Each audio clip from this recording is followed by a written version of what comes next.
આજે સખંડાગમ મતલબ કે શ્રુત પંચમી નો દિવસ છે ને, કાલે વાત થઈ હતી કે થોડો પ્રકાશ નાખજો.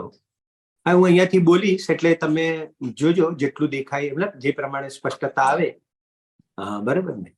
ચાલો કરીએ. નમો હરિહંતાણમ, નમો સિદ્ધાણમ, નમો આયર્યાણમ, નમો વચ્ચાયાણમ, નમો લોય સર્વસા. આજે મહાન પવિત્ર દિવસ છે આપણા માટે કે આજના દિવસે જે સર્વપ્રથમ કે જે શ્રુતને લિપિબદ્ધ કરવામાં આવ્યું તેની આજના દિવસે અહીંયા આગળ પૂર્ણતા જોવામાં આવી હતી. આજે વાત ચાલે છે સખંડાગમ ગ્રંથની. ભગવાન મહાવીર સ્વામી થઈ ગયા ત્યારબાદ ગણધર દેવ દ્વારા મતલબ કે તેની જ ઉપસ્થિતિમાં ગણધર દેવ દ્વારા જે દિવ્ય ધ્વનિમાં જે સાર આવ્યો છે તો કે છે કે તે અન્ય આચાર્ય અને એમના માધ્યમથી પરંપરાએ બીજા આચાર્યો તો તેને પ્રાપ્ત થતો આવતો હતો તે કાળમાં. અને તે કાળની અંદર કોઈ લિપિબદ્ધ ગ્રંથ ઇત્યાદિ વગેરે જોવામાં ન હતા આવતા. લોકોના ક્ષયોક્ષમ જ્ઞાનના ઉગાડ પણ એવી ટાઈપના વિશેષ પ્રકારના હતા તે વખતે કે આવી રીતે પરંપરાની પાટીની અંદર બધાને એનો લાભ પ્રાપ્ત થતો હતો અને જીવોના આત્માનું કલ્યાણ થતું હતું. ત્યારબાદ વીર નિર્વાણના લગભગ 683 વર્ષ પછી એટલે લગભગ વિક્રમ સંવતના 200 વર્ષની ત્યાં આગળ આ લગભગ થયા હશે. તો તે વખતે આ ભરત ભૂમિને આચાર્ય ધરસેન દેવ પવિત્ર કરી રહ્યા હતા. અને આ ભારત ભૂમિ ઉપર આચાર્ય ધરસેન દેવ ને એક કોઈ અપૂર્વ વિકલ્પ આવ્યો. વિકલ્પ આવ્યો બીજા શબ્દમાં કહીએ તો ચિંતા થઈ. તો કે શેની ચિંતા થઈ? તો કે છે કે આ પરંપરાથી ભગવાન મહાવીરનો આ જે ઉપદેશ માર્ગ વસ્તુનું જે સ્વરૂપ છે તે પરંપરાથી ચાલતું તો આવે છે, એનું કંઈક જ્ઞાન એમને છે. તો કે છે કે આ ઉતરતા કાળમાં પંચમ કાળમાં દિવસે દિવસે અહીંયા આગળ જ્ઞાનની હાનિ થતી જોવામાં આવે છે. તો આ જે સર્વજ્ઞ ભગવાન એમની વાણીમાં આવેલું જે દિવ્ય આ જ્ઞાન તો કે છે કે તે આગળ જતા લુપ્ત ન થઈ જાય તો કે છે કે તેને ટકાવી રાખવા માટે કોઈ એક અપૂર્વ વિકલ્પ આવ્યો કે અન્ય કોઈ એક સમર્થ મુનિરાજ હોય કે જેને મારી પાસે જે જ્ઞાન છે તો કે છે કે તે જ્ઞાન તો કે છે કે તેમને અહીંયા આગળ પીરસવામાં આવે તો અહીંયા આગળ શ્રુતને સુરક્ષિત કરવામાં આવે. અને ત્યારબાદ આખી એક ઘટના બની છે જે આપણે આટલા વર્ષોથી સાંભળીએ પણ છે, પરિચિત પણ છીએ. અને એ અનુસાર અહીંયા આગળ બે સમર્થ આચાર્ય દેવ જે સાઉથના પટ્ટામાંથી અહીંયા આગળ સૌરાષ્ટ્ર નગરીમાં જુનાગઢ મુકામે અહીંયા આગળ તે પ્રયાણ થયું. અને આચાર્ય પુષ્પદંત દેવ અને આચાર્ય ભૂતબલી સ્વામી તો કે એવા બે સમર્થ મુનિરાજોને આચાર્ય ભગવાન ધરસેન દ્વારા તે જ્ઞાનની અહીંયા આગળ તેમને પ્રાપ્તિ થઈ. હવે એમને જે ધરસેન આચાર્ય દેવની જ વાત કરીએ તો ધરસેન આચાર્ય દેવને જ એક અંગના અંશનું જ્ઞાન હતું. જરા બરાબર સમજજો જરા શું કહેવા માંગીએ છીએ કે ધરસેન આચાર્ય દેવને કેટલું જ્ઞાન હતું તો કે છે કે અંગના અંશનું જ્ઞાન તેમને ગુરુ પરંપરાના માધ્યમથી પ્રાપ્ત થયું હતું. હવે તે ગુરુ પરંપરાના માધ્યમથી જે જ્ઞાન અહીંયા આગળ જે પ્રાપ્ત થયું તો કે છે કે તે જ્ઞાન આગળ તેમને અહીંયા આગળ આચાર્ય પુષ્પદંત અને ભૂતબલી મુનિરાજને જેને કહેવાય કે તે જ્ઞાન આપ્યું. હવે તેની અંદર ત્યારબાદ તે જ્ઞાનની સિદ્ધિ થયા બાદ ત્યાંથી એ બંને મુનિરાજોનો વિહાર થયો. અને તેમ કરતા કરતા જેને કહેવાય કે આગળ વધતા ગયા અને એમ કહેવાય છે કે અહીંયા આગળ જેને કહેવાય કે વચ્ચે રોકાણ થઈ ગયું ઇત્યાદિ બધી ઘણી બધી ઘટનાઓ છે. તેને ગૌણ કરતા આગળ વધીએ કે તેની અંદર પછી જે સર્વપ્રથમ તેની રચનાની શરૂઆત કોણે કરી? તો કે છે કે ષટખંડાગમ ગ્રંથની રચનાની જે શરૂઆત જે છે તે આચાર્ય પુષ્પદંત સ્વામીએ કરી. અને આચાર્ય પુષ્પદંત સ્વામીએ જે ષટખંડાગમ ગ્રંથની જે રચનાની જે શરૂઆત કરી તો કે છે કે તેમની રચનાની ઉત્પત્તિ કેવી રીતે જોવામાં આવે છે? તો અહીંયા આગળ કંઈક ચિત્રણ જેવો ચાર્ટના માધ્યમથી બતાવ્યું છે કે 12મો દ્રષ્ટિવાદ અંગ 12 અંગમાં અને તેની અંદર 14 પૂર્વ અને 14 પૂર્વની અંદર બીજા નંબરનો પૂર્વ તો કે છે કે અગ્રાયણી પૂર્વ. તો આ બધા જેવો પેટાભેદ કેવા પડતા જાય છે. 12 અંગ, એમાં 12મા અંગ, એ 12 અંગની અંદર જેને કહેવાય કે 14 પૂર્વ, એ 14 પૂર્વની અંદર બીજા નંબરનો અગ્રાયણી પૂર્વ અને તે અગ્રાયણી પૂર્વની અંદર તેમાં 14 પ્રકરણ જોવામાં આવશે. જેમ તમે કોમ્પ્યુટરની અંદર એક ફાઇલ ને ફાઇલમાંથી બીજી ફાઇલ, બીજીમાંથી ત્રીજી ફાઇલ તમે જેમ નાખતા જાઓ એવી રીતે આ અહીંયા આગળ બીજા અગ્રાયણી પૂર્વના અહીંયા આગળ 14 પ્રકરણ જોવામાં આવે છે.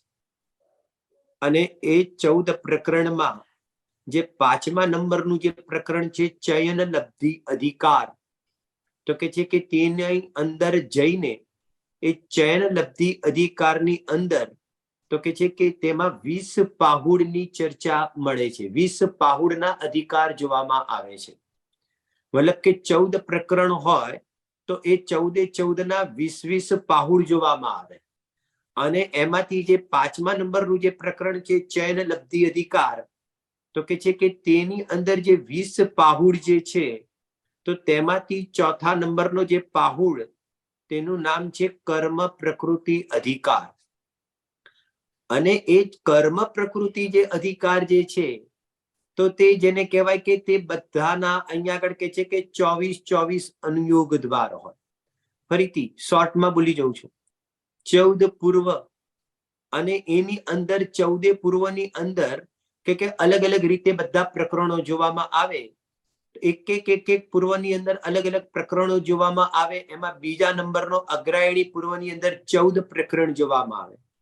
પછી જ્યારે 14 પ્રકરણની ફાઇલ ખોલીએ તો એમાં 5મા નંબરના પ્રકરણની અંદર ચયન લબ્ધિ અધિકાર જોવામાં આવે. કારણ કે એ 14 પ્રકરણના દરેકના 20 અહીંયા આગળ પાહુડ જોવામાં આવે. અને એમાં અહીંયા આગળ જે ચયન લબ્ધિ અધિકાર છે તેમાં પણ 20 પાહુડ જોવામાં આવશે. અને તે જે 20મા નંબરનો જે પાહુડ 20 પાહુડ છે તેમાં ચોથા નંબરના પાહુડનું નામ છે કર્મ પ્રકૃતિ અધિકાર.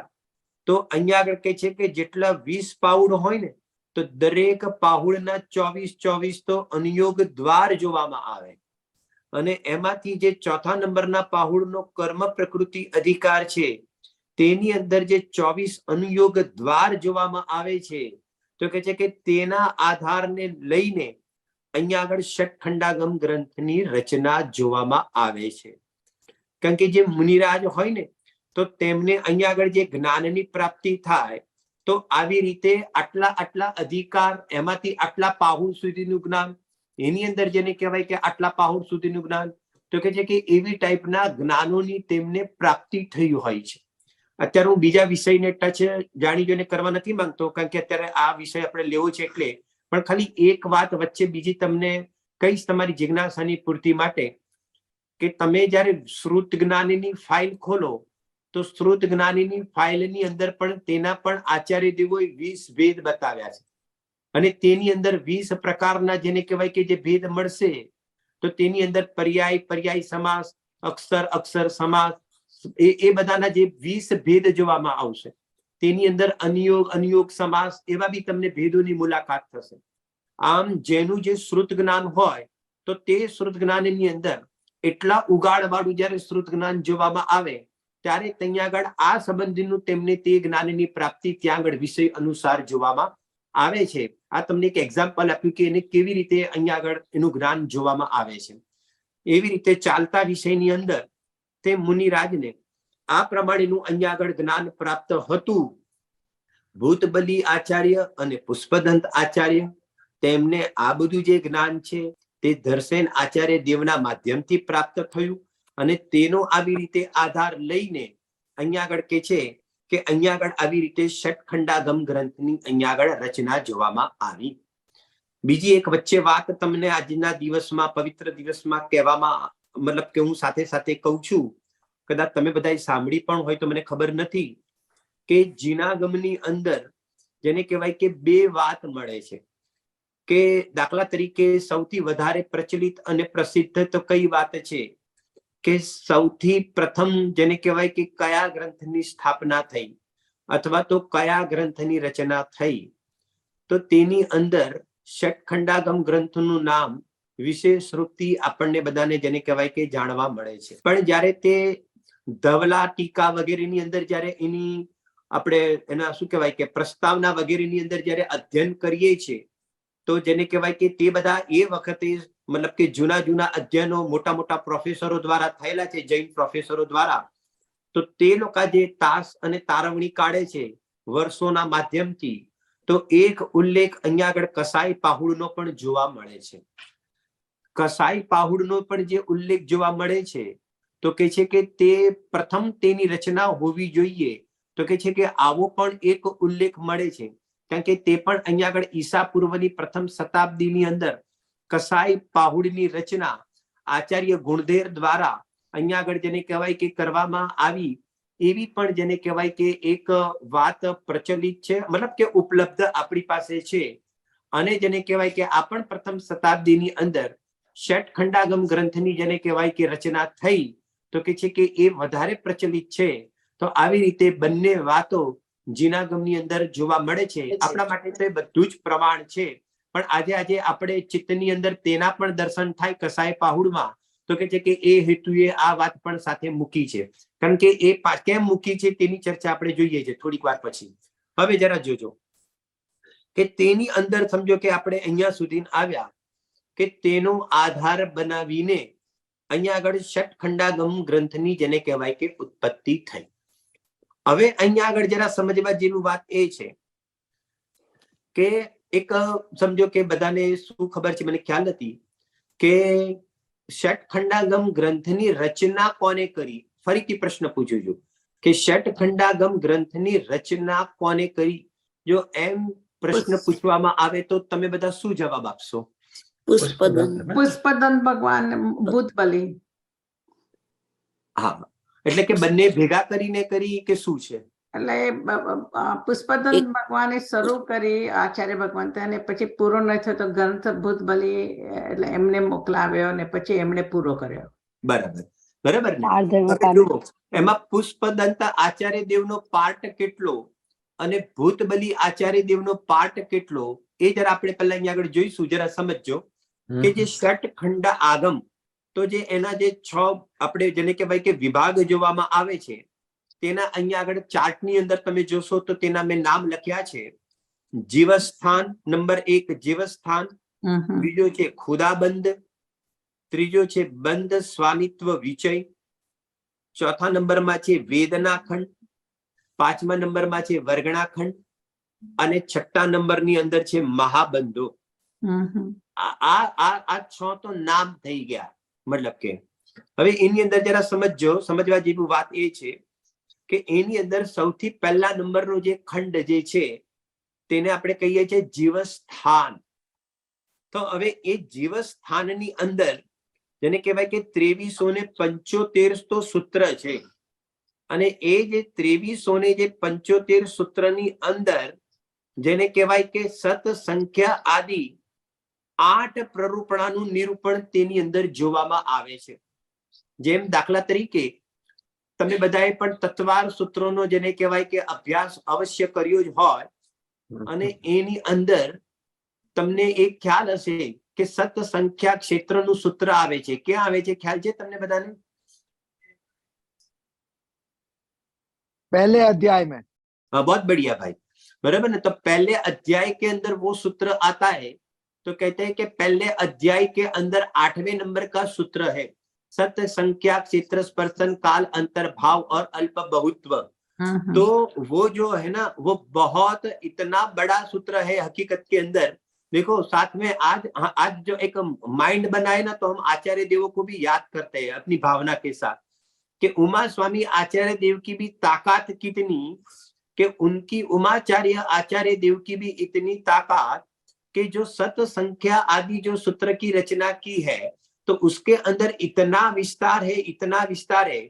उन विस्तारों को यहाँ पर कहते हैं कि संग्रह करके उन्होंने पहले अध्याय के 8वें सूत्र के अंदर उसका विषय यहाँ पर रख दिया है, कहने का मतलब। तो इस प्रकार से हम देखते हैं कि जीव स्थान के अंदर સૌથી શરૂઆત, મારે તો એ બતાવું છે જરા કે સૌથી શરૂઆત જેને કહેવાય કે સત સંખ્યા આદि સૂત્રના માધ્યમથી એમને જેને કહેવાય કે શરૂઆત કરી।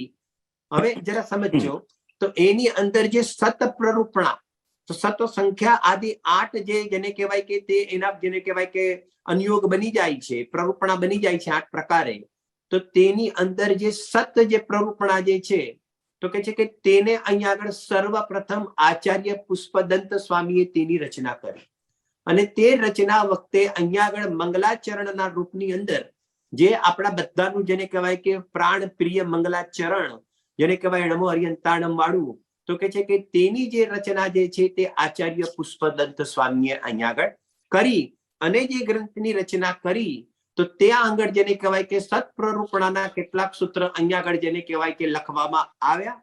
અને ત્યાં સુધીની જ મતલબ કે સત્પ્રરૂપણાની અંદર એ એટલા સૂત્રોની રચના કર્યા બાદ જેને કહેવાય કે કોઈક પ્રતિકૂળતાના કારણે, સ્વાસ્થ્યના કારણે જેને કહેવાય કે ત્યાં આગળ હવે પછીની જે રચના જે છે, પછી છે વચ્ચે ઘટના, તેને હું ટચ નથી કરતો। હું વિષય, મારે દરેક વખતે કથા ચાલે છે, પણ આજે મને થયું કે થોડાક વિષય ઉપર બોલીએ। તો કે છે કે તેની અંદર જેને કહેવાય ત્યારથી લઈને સત પ્રરૂપણાથી લઈને એ આખો જીવસ્થાન અધિકાર, ત્યારબાદ ખુદાબંધ અધિકાર, ત્યારબાદ અહીંયા આગળ બંધ સ્વામિત્વ વિષય, ત્યારબાદ વેદના ખંડ, ત્યારબાદ વર્ગણા ખંડ અને ત્યારબાદ મહાબંધો। તો કે છે કે આ બધી જ રચના કોણે કરી છે? તો કે છે કે આ બધી જ રચના આચાર્ય ભૂતબલી સ્વામીએ અહીંયા આગળ કરી છે। સાથે બંનેનું ભેગું નામ આવે છે અને એની અંદર અહીંયા આગળ યોગ્યતા અનુસાર કઈક જેને કહેવાય કે પુષ્પદંત આચાર્ય દેવના માધ્યમથી આપણને તેનો અહીંયા લાભ પ્રાપ્ત થયો છે। અને આવી રીતે બૌદ્ધા ભાગ જે છે તે આચાર્ય પુષ્પદંત આચાર્ય ભૂતબલી સ્વામીના માધ્યમથી તેની આ બધી રચના થઈ છે, જે આજે આપણી પાસે વર્તમાનમાં ઉપલબ્ધ પણ છે। અને તેનો અહીંયા આગળ જેને કહેવાય કે આપણને બધાને એનો લાભ પ્રાપ્ત થયો છે। બરાબર। હવે જુઓ, મારો એક પ્રશ્ન છે બધાને કે ધર્ષેન આચાર્ય દેવ અને અહીંયા આગળ ભૂતબલી અને પુષ્પદંત મુનિરાજ, બરાબર, તો એમને અહીંયા આગળ ચિંતા થઈ કે ભાઈ આ શ્રુત દિવસે દિવસે જેને કહેવાય કે હાસ થતું જશે, લોકોની બુદ્ધિ અહીંયા આગળ ઓછી થતી જાય છે, ક્ષયક્ષમ ઉગાડ ઓછો થતો જાય છે, બરાબર કે નહીં? તો હું એમને એ વિષય વસ્તુનું જ્ઞાન આપી દઉં। હવે અહીંયા આગળ આચાર્ય ભૂતબલી અને આચાર્ય પુષ્પદંત સ્વામીએ તે જ્ઞાનની પ્રાપ્તિ કરી લીધી। પરંતુ હવે જરા સમજજો, જ્યારે લિપિબદ્ધ કરવાની વાત આવી તો મારો પ્રશ્ન એ છે કે આ દેહથી ભિન્ન ભગવાન આત્મા છે, બરાબર ને, આ શુદ્ધાત્મા છે, અનંત ગુણાત્મક વસ્તુ જે છે, બરાબર ને, તેની અંદર દ્રષ્ટિ કરતા સમ્યક દર્શનની પ્રાપ્તિ થાય છે। તો કે છે કે આ બધા જે વિષયો જે છે તે અધ્યાત્મના વિષયો છે, સમયસાર ઇત્યાદિ ગ્રંથોના વિષયો છે।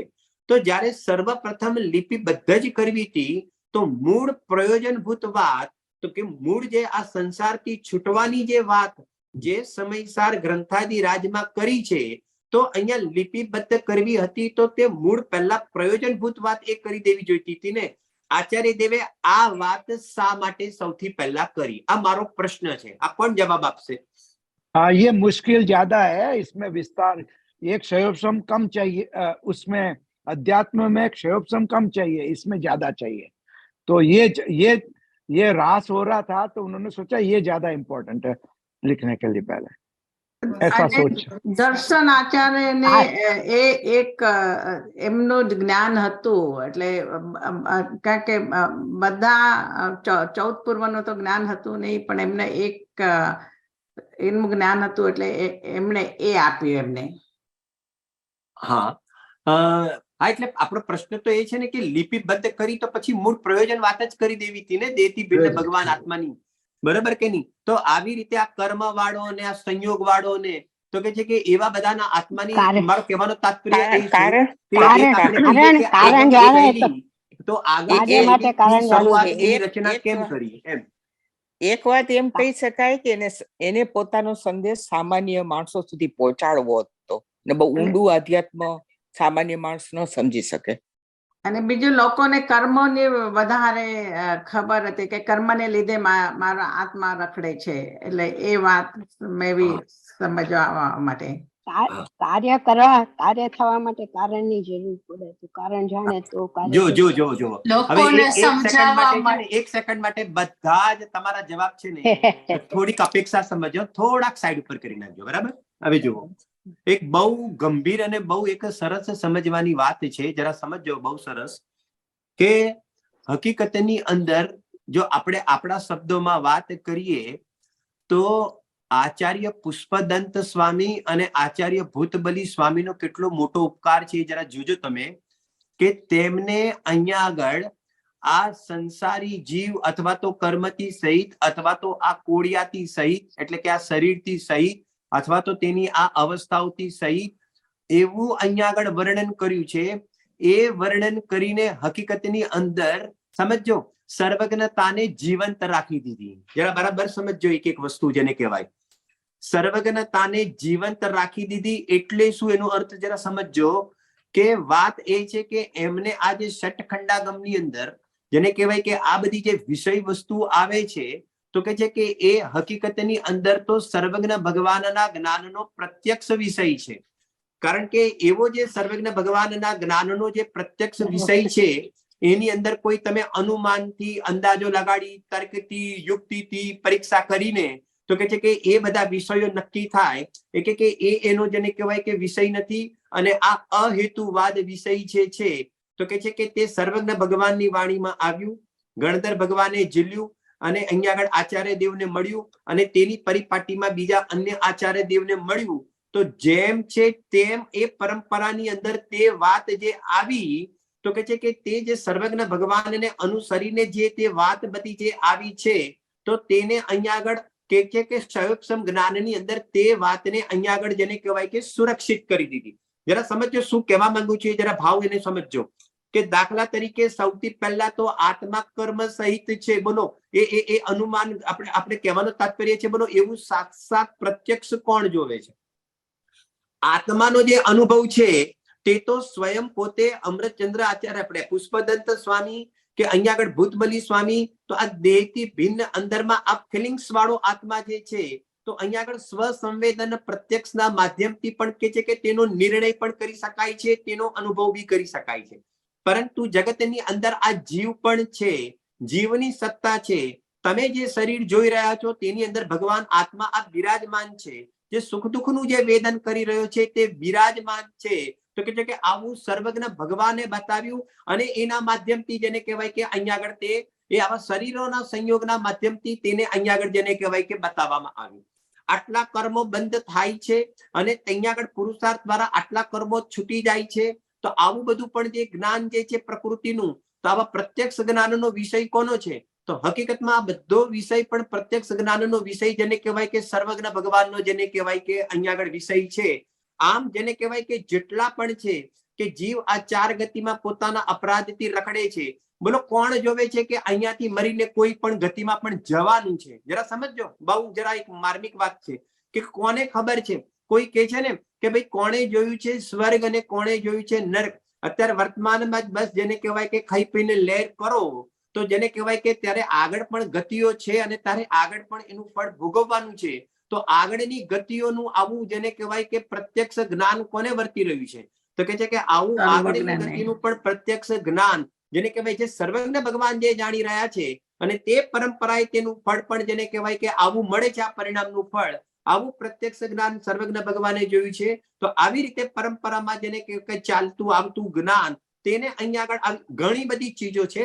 અત્યારે આપણી પાસે એવો સમય નથી, પણ આખો 1 કલાક જોઈએ કે જેની અંદર સર્વજ્ઞતાની પણ સિદ્ધિ થાય છે. મૂળ મુદ્દાની વાત તો એ છે, કારણ કે આવા 3 કાળ 3 લોકને જાણવા વાળા સર્વજ્ઞ ભગવાન છે.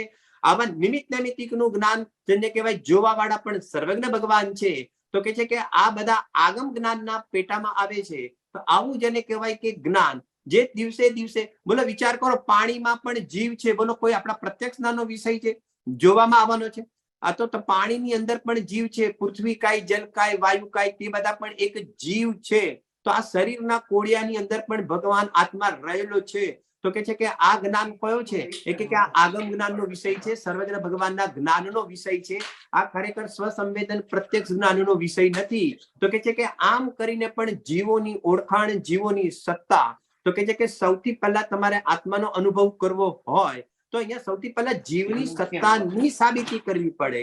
આમ જીવની સત્તાની સાબિતી સર્વજ્ઞ ભગવાનના જ્ઞાનના વિષય અનુસાર, અને પછી તર્ક, યુક્તિ, આગમ, એ બધો જેને કહેવાય કે આપણે અધ્યાત્મ પરક વિષય એની થોડુંક સાઈડ ઉપર કરીએ, પણ એમાંથી અહીંયા આગળ સૌથી પહેલા તો જેને કહેવાય અવાશે. આમ જેને કહેવાય કે સત્તાનું જ્ઞાન આપણને આ આગમના માધ્યમથી જ મળે છે.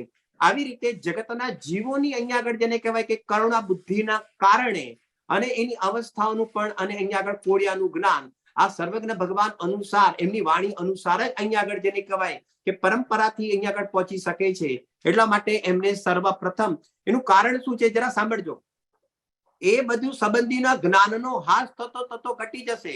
તો તમે કહો કેટલા વર્ષ પછી જયારે એ જ જ્ઞાન નહીં હોય, બરાબર ને, તો બોલો જીવ દયા નામની જગતની અંદર કોઈ ચીજ જ નહીં રહે.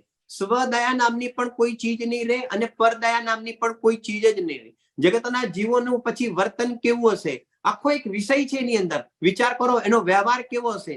જગતના જીવો કેવી રીતે જેને કહેવાય કે એ માર્ગની અંદર આગળ વધશે. આખા મોક્ષ માર્ગની પણ નીમ જેને કહેવાય કે એની અંદર કેવી રીતે રહેલી છે.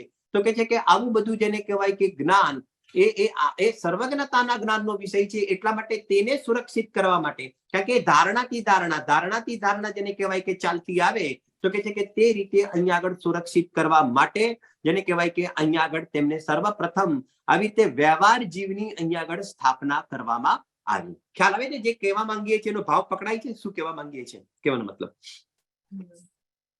હાજી, એવી રીતે જેને કહેવાય, કારણ કે જો સ્વાનુભવની વાત તો સ્વસંવેદન પરક છે. તમને સુખ દુઃખ નો અનુભવ થાય છે, તો કે છે કે એ તો તમે વેદનથી પણ તમે નક્કી કરી શકશો.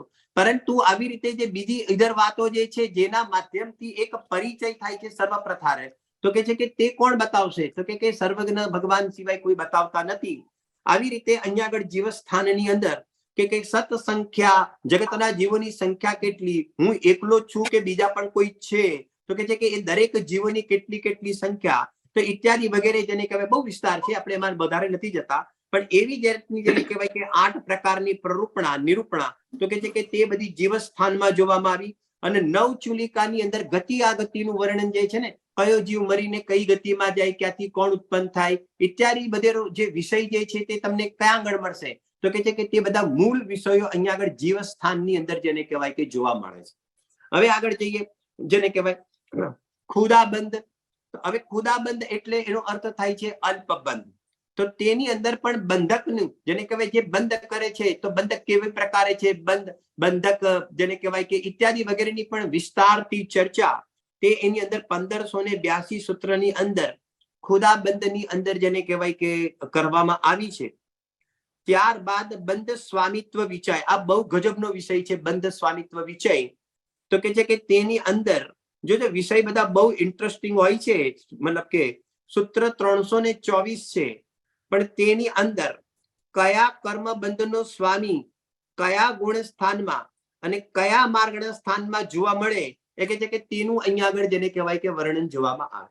એક બે પ્રશ્ન ઉત્પન્ન કરું ને એટલે તમને એનો ખ્યાલ આવે કે આમાં બધું શું. જો ઘણો વિષય છે, મારા યુટ્યુબ પર બી મેં આના 3-4 મતલબ કે સુદ પંચમી પર મારા પ્રવચન થયા હતા ત્યાં વસ્ત્રાપુર ઓનલાઈન પર.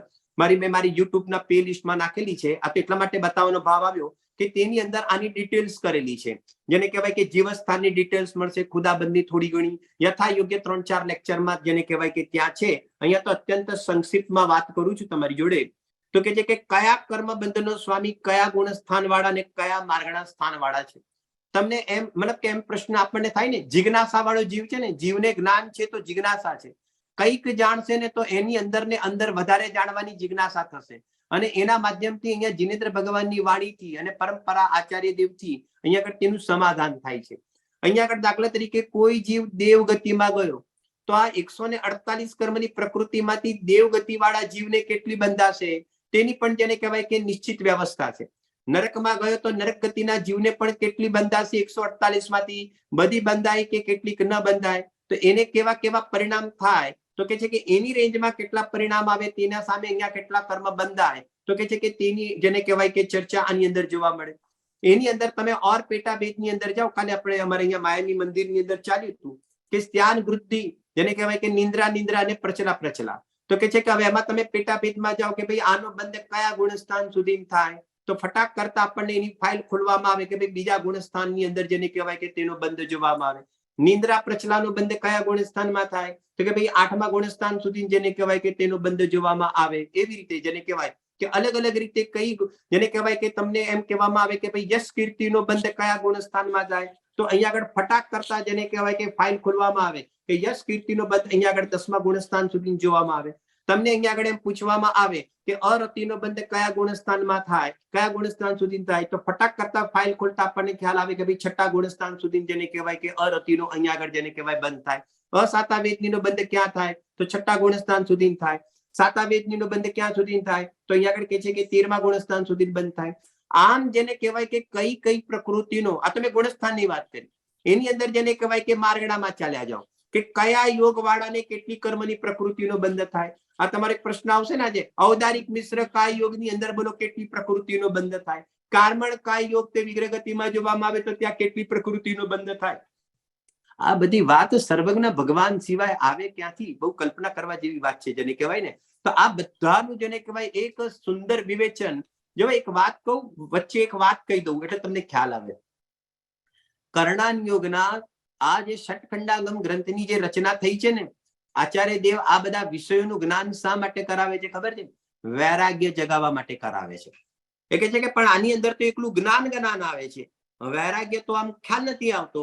એ કે જેટલું જેટલું તું અધ્યયન કરતો જઈશ ને અને પછી એના પરથી જેને કહેવાય કે તું વિચાર કરતો જઈશ ને, તો જેમ જેમ તું વિચાર કરી તો તેના ઊંડાણની અંદર ખબર પડશે કે તારે અહીંયા આગળ આનમાંથી કેવી રીતે વૈરાગ્ય નીકળે છે. કારણ કે આચાર્ય દેવ એક તો સ્વરૂપનો મહિમા લાવવા માટે અને આ જીવને પરિણતિની અંદર જેને કહેવાય કે વૈરાગ્ય જગાવવા માટે 4 અનયોગનું જેને કહેવાય કે અહીંયા આગળ નિરૂપણ કરે છે. એક વચ્ચે વાત યાદ આવી ગઈ. મૂલાચારની અંદર એક સૂત્ર છે, જરા સમજજો બરાબર. મૂલાચારની અંદર એક સૂત્ર એવું આવે છે કે તેની અંદર કીધું છે કે વૈરાગ્ય સંપન્ન મુનિ જ અહીંયા આગળ જેને કહેવાય કે સિદ્ધ દશાની પ્રાપ્તિ કરી શકે છે. શબ્દ પ્રયોગ કર્યો છે, વૈરાગ્ય સંપન્ન મુનિ જ. એ કે છે કે અલ્પ શાસ્ત્રોનો જ્ઞાતા હોય, વૈરાગ્ય પરક મુનિ ભલે અલ્પ જ્ઞાનનો જ ધારક હોય છતાં પણ અહીંયા આગળ કહે છે કે સિદ્ધ દશાની તે પ્રાપ્તિ કરી શકે છે. પણ વૈરાગ્યથી રહી ઘણા શાસ્ત્રોનો જેને કહેવાય કે તેની પાસે અધ્યયન હોય છતાં પણ કહે છે કે સિદ્ધ દશાની જેને કહેવાય કે પ્રાપ્તિ તે કરી શકતો નથી. આ મૂલાચાર ગ્રંથની અંદર વટકેર આચાર્ય દેવનું સૂત્ર છે. આમ આપણા પરિણામોની અંદર માત્ર એકલું સૂક્ષ્મતા જ્ઞાનની અંદર ન રહી જાય, એનો જ માત્ર એકલો પક્ષ ન રહી જાય. અરે પક્ષ તો ચૈતન્ય સ્વભાવનો કરવાનો છે, પણ એ ચૈતન્ય સ્વભાવ સુધી પહોંચવા માટે આ બધા જે વિષયો જે છે તે સંસારનો આપણે રસ કાપવાનું કામ કરે છે. પ્રમાદનું અહીંયા આગળ જેને કહેવાય કે પ્રમાદને કાપવાનું અહીંયા આગળ જેને કહેવાય કે કામ કરે છે. અનેક પ્રકારના અજ્ઞાનને મટાવવાનું કામ કરે છે અને જીવને ભટકવા નથી દેતો. અને એના અનુસાર સાથે સાથે આ ચૈતન્ય સ્વભાવનું જેને કહેવાય કે અવલંબન લેવા માટે જે એક પરિણામોની વિશુદ્ધિ જોઈએ, તો આની અંદર જયારે ઉપયોગ લાગે છે તે પોતાના પરિણામોની અંદર એવી નિર્મળતા પ્રગટ થાય છે તો જેને કહેવાય કે તેના માધ્યમથી તે પોતાના મોક્ષ માર્ગની અંદર આગળ વધીને કર્મોની નિદ્રા. કારણ કે ધવલાની અંદર એક સૂત્ર પાછું બીજું આવ્યું છે કે આવી રીતે અધ્યયન કરવાથી શું થાય છે, તો ધવલાકાર વીરસેન સ્વામી કહે છે કે અહીંયા અસંખ્યાત ગુણ શ્રેણી નિદ્રાનું કારણ આ સ્વાધ્યાય વગેરેથી થાય છે. તો ઇત્યાદિ વગેરે જેને કહેવાય કે આવું બધું વર્ણન સાથે સાથે પ્રયોજન પણ આપણે જોઈએ ને, કારણ કે આપણને થાય કે આ બધું જાણીને અને સાંભળીને કરવાનું શું. મૂળ શું થાય છે કે હકીકતમાં વાંચ્યા વગર આપણને પ્રશ્ન થાય છે કે ભાઈ આમાં તો આપણને જેને કહેવાય કે પ્રયોજન ભાષિત થતું નથી. પણ જીન વચન એને જ કહેવાય કે જેની હર લીટીમાંથી પ્રયોજન નીકળે તેને જ જીન વચન કહેવામાં આવે. તો આવી રીતે તેના અધ્યયનથી પણ જેને કહેવાય કે પરિણામોમાં નિર્મલતા આવે છે. એવી રીતે અહીંયા આગળ તેની ઉપયોગિતા પણ જોવામાં આવે છે ઘણો વિસ્તાર છે. ત્યારબાદ આગળ આપણે જઈએ વેદના ખંડની અંદર. વેદના ખંડ પણ એક પોતાનું એક અલગ પોતાનું એક સ્વરૂપ છે. 1449 જેને કહેવાય કે સૂત્રમાં એમાં કૃતિ વેદના, કૃતિ અને વેદના, વેદના ખંડની અંદર પણ વેદનાનો એક ભેદ, મતલબ કે 24 પ્રકારના જેને કહેવાય કે તેની અંદર અધિકાર છે અલગથી પાછા, અને એની અંદર 2 અધિકારના આની અંદર જેને કહેવાય કે ચર્ચા કરી છે. કયો જીવ કેટલી કયા પ્રકારની વેદના કરે છે, કયા ક્ષેત્રને વેદે છે, કયા કાળને વેદે છે, ઇત્યાદિ ઘણી વિસ્તારથી જેને કહેવાય કે તેની અંદર આખો તમે કલ્પના કરો એક એક ખંડ મૂક્યા છે અને આટલા સૂત્ર મૂક્યા છે. તો કે છે સાંભળજો, એક બીજી વાત વચ્ચે કહી દઉં. આ બધા જે સૂત્રોની સંખ્યા છે તો ષટખંડાગમની કહું છું, આ ધવલાની નથી કહેતો. ધવલા તો સ્વયં પોતે 72,000 શ્લોક પ્રમાણ છે. જરા તમે ધ્યાન આપજો હું શું કહેવા માંગુ છું. આ બધા જે સૂત્રોની સંખ્યા છે ને એ બધી સૂત્રોની સંખ્યા તો ષટખંડાગમની છે. અને વીરસેન સ્વામીને તમે વિચાર કરો, કલ્પના કરો તો કે છે કે આ 6 ખંડમાંથી 5 ખંડ, તેના ઉપર આપણે આવીએ છીએ એટલે તમને વાત કરું છું કે આગળ વર્ગણા ખંડ છે એની અંદર પણ જેને કહેવાય કે ઘણો વિસ્તાર છે.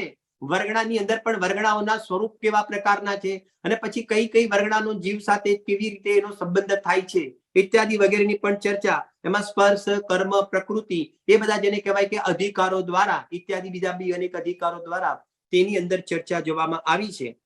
આમ સમજો, આમ એક બાજુ આ 5 ખંડ થયા, બરાબર. અને ત્યારબાદ અહીંયા આગળ 6 નંબરના ખંડનું નામ શું છે તો કે 6 નંબરના ખંડનું નામ છે મહાબંધો અધિકાર. તેની અંદર કોની ચર્ચા છે તો કે છે કે આપણે જે પ્રચલિત શબ્દ સાંભળ્યા છે અને કઈક સમજવાની કોશિશ આપણે કરીએ છીએ આપણે બધા, પ્રકૃતિ બંધ, પ્રદેશ બંધ, સ્થિતિ બંધ, અનુભાગ બંધ. આપણને થાય કે આનો વિસ્તાર મારે જાણવો છે તો કે છે કે મારી જિજ્ઞાસા છે તો ક્યાં જાણવી. તો અહીંયા આગળ કે છે કે મહાબંધોની અંદર પહેલા અહીંયા આગળ ખુદાબંધ એક આવી ગયો, તેની અંદર અલ્પબંધની ચર્ચા થઈ. અહીંયા આગળ મહાબંધની અંદર ઘણા વિસ્તારનો અર્થ એ છે કે સ્વયં મહાબંધો પોતે કેટલા સૂત્રોની અંદર છે તો કે છે કે અહીંયા આગળ કે છે કે 30,000 શ્લોક પ્રમાણ અહીંયા આગળ મહાબંધો છે. જુઓ તમે એની અંદર મેં હવે અહીંયા આગળ એનું ઓલું કર્યું છે મેં કે આવી રીતે જેને કહેવાય કે 6 ખંડની રચના, ષટખંડાગમ આપણું જબરજસ્ત અહોભાગ્ય છે કે આજે આ બધા ગ્રંથ આપણી પાસે ઉપલબ્ધ પણ છે. જે ધન્ય છે, આપણું ભાગ્ય છે અને જેને કહેવાય કે શ્રાવકોનો પણ પરમ ઉપકાર છે કે તે બધાએ આ બધી ચીજોને સુરક્ષિત કરી અને અહીંયા આગળ જેને કહેવાય કે એક સંકલ્પ, મતલબ કે એક સરખી રીતે જેને કહેવાય કે રૂપમાં, પુસ્તકના રૂપમાં એ બધી સોલાપુરની બધી જેને કહેવાય કે અને ભારતીય વિદ્યાપીઠ, જ્ઞાનપીઠ એ મતલબ કે એ બધી સંસ્થાઓના માધ્યમથી આપણે પાસે આ બધી ચીજો પણ આજે જેને કહેવાય કે ઉપલબ્ધ છે. હવે જુઓ અહીંયા આગળ જુઓ બીજો વિષય આપણે અહીંયા પૂરો કરતા વિચારીએ છીએ. આ ષટખંડાગમની અંદર આવી રીતે ઘણો જેને કહેવાય કે આવી રીતે વિસ્તાર જોવા મળે છે. એની અંદર એક સમર્થ આચાર્ય દેવ થઈ ગયા અને તેમનું નામ છે વીરસેન સ્વામી. અને એ વીરસેન સ્વામીએ આ જે ષટખંડાગમની અંદર જે 6 ખંડ કયા તો કે છે કે એ 6 ખંડ પર 6 ખંડમાંથી 5 ખંડ ઉપર એમને ટીકા કરી અને એ જે ટીકાનું નામ છે તેનું નામ છે ધવલા. આપણે જે ધવલ અથવા તો ધવલા શબ્દનો જે પ્રયોગ કરીએ છીએ તે વીરસેન સ્વામીની આ 5 ખંડ ઉપર ટીકા છે તેનું નામ જેને કહેવાય કે ધવલા કહેવામાં આવે છે.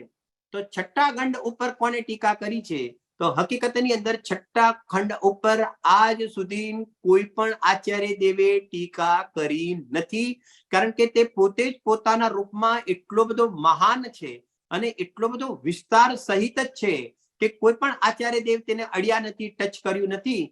આપણી પાસે જે વર્તમાનમાં જે મહાબંધો જે છે તો તમે જ્યારે એને સ્પર્શ કરો તો સમજો તમે ભૂતબલી આચાર્ય દેવને સ્પર્શ કરો છો એમ તમે અહીંયા આગળ અહેસાસ કરજો, ફિલિંગ્સ કરજો, કારણ કે તે મહાબંધો સીધો જે અવયવ છે તે ભૂતબલી આચાર્ય દેવનો સીધો ડાયરેક્ટ અવયવ છે જે આપણી પાસે જેને કહેવાય કે તે ઉપલબ્ધ છે. બહુ ગજબનું છે.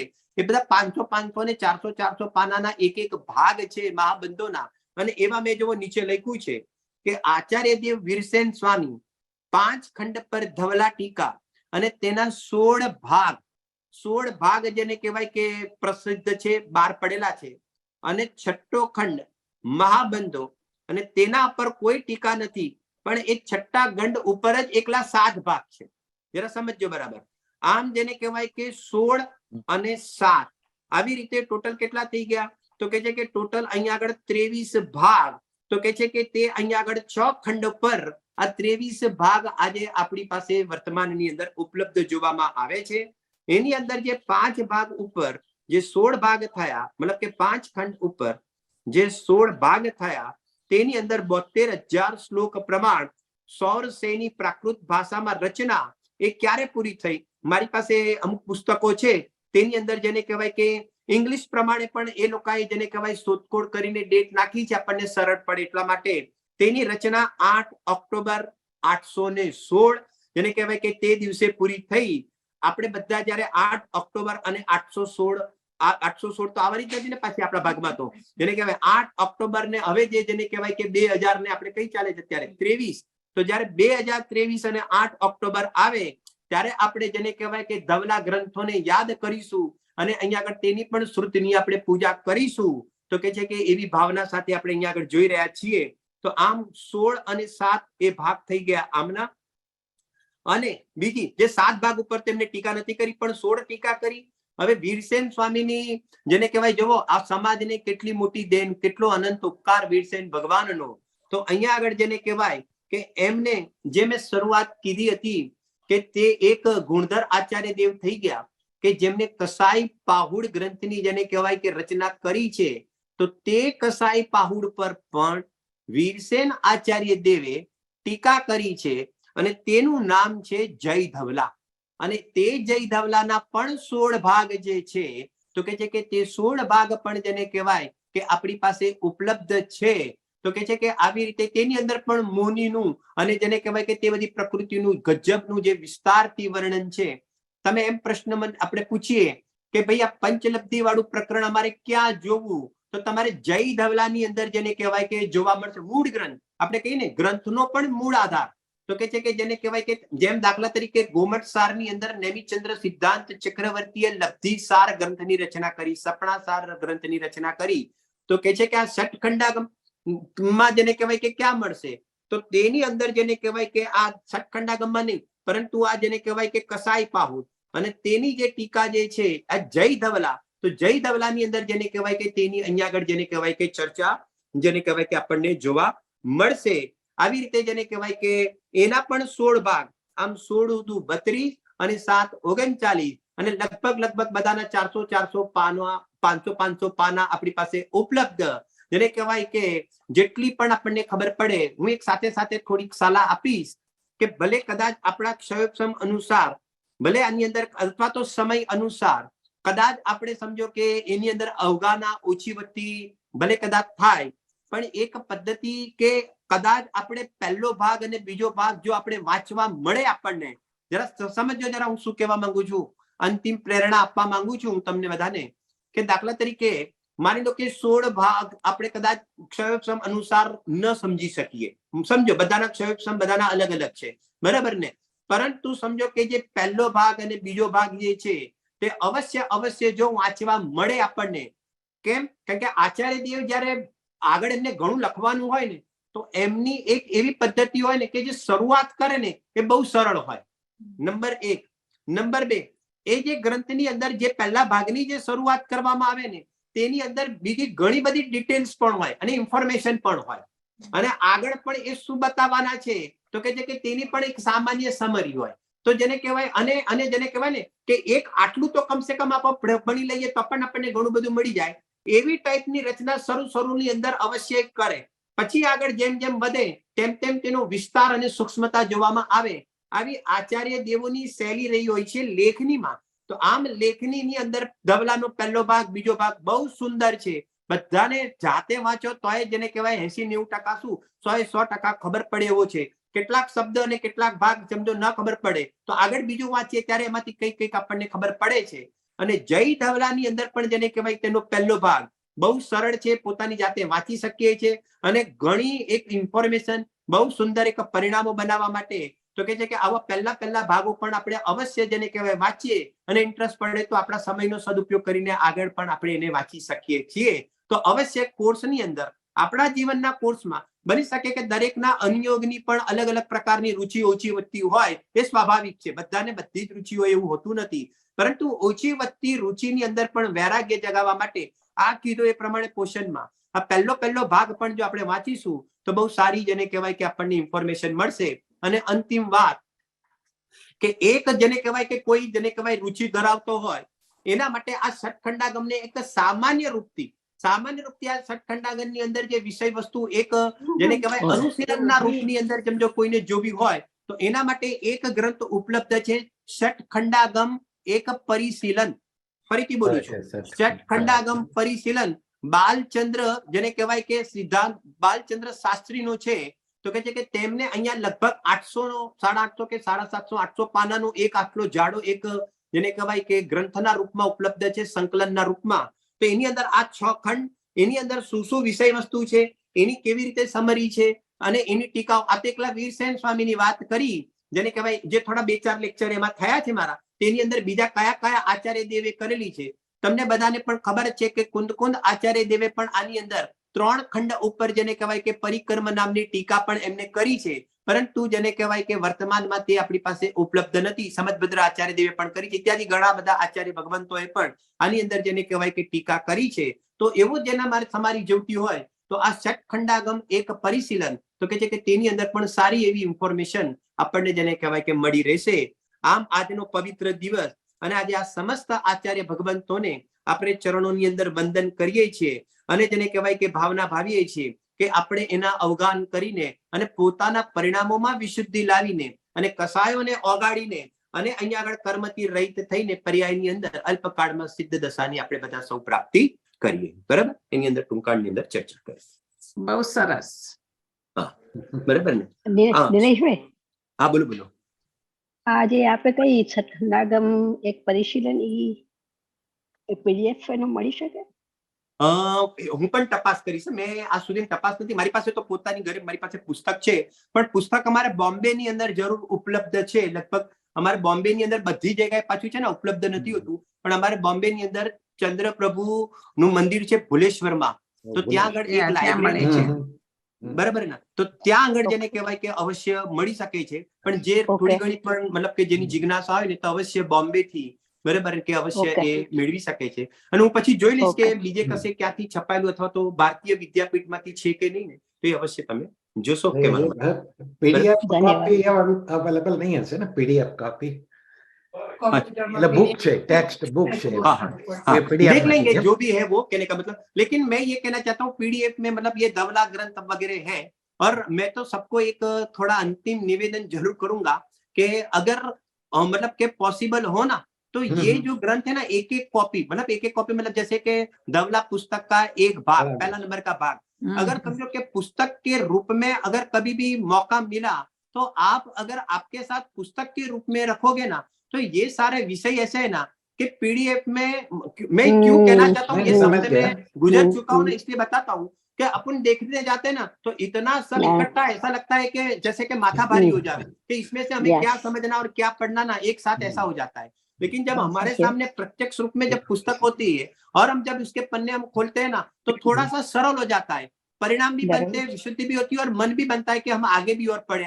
ये एक मैं जस्ट बताया आपको, जो भी आपको उपलब्ध हो. कहने का मतलब पुस्तक ग्रंथ में होगा तो उसका जो परिणाम बनता है मतलब कि ये देखो ये सब मतलब कि मैंने कहा ना कि महाबंधों को स्पर्श करना मतलब बुद्ध बलि स्वामी के चरणों को स्पर्श करने जैसा है. तो एकाध कॉपी भी अपने घर में रहे तो मतलब कि वो मतलब कि क्या बोलते हैं दर्शन करने के रूप में भी इस प्रकार के सिद्धांत ग्रंथ है ये, तो क्या ये रखे तो आपको पढ़ने में भी थोड़ी आसानी रहेगी. बराबर. अभी आज हाँ कोई और प्रश्न हो? आज अभी क्या है कि ये मांग है अभी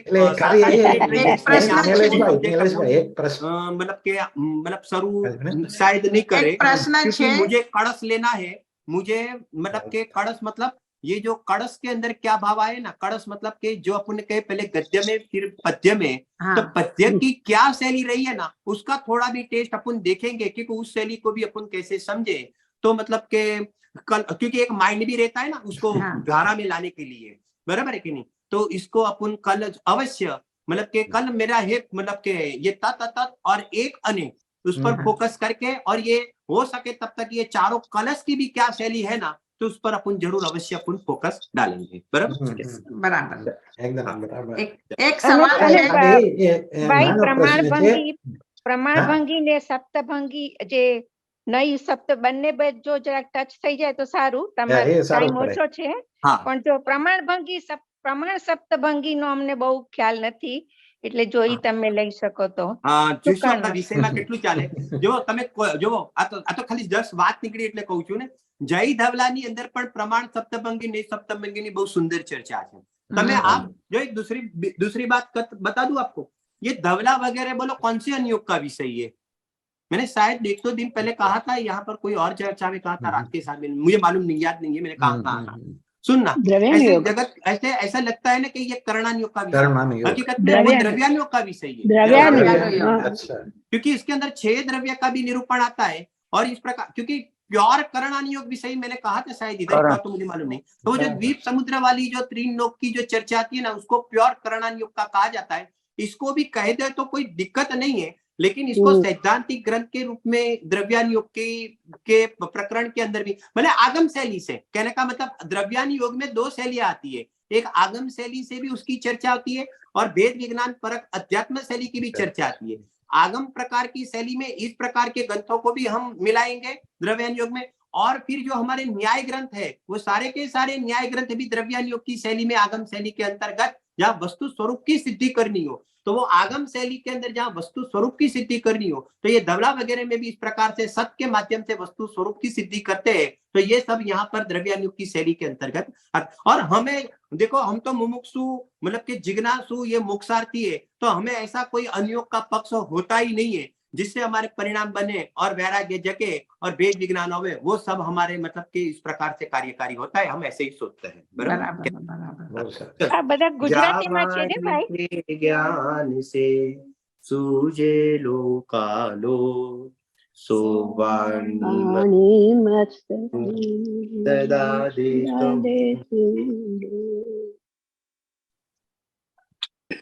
जिनवाणी मातनो માતનો જય જય જય હો. હો.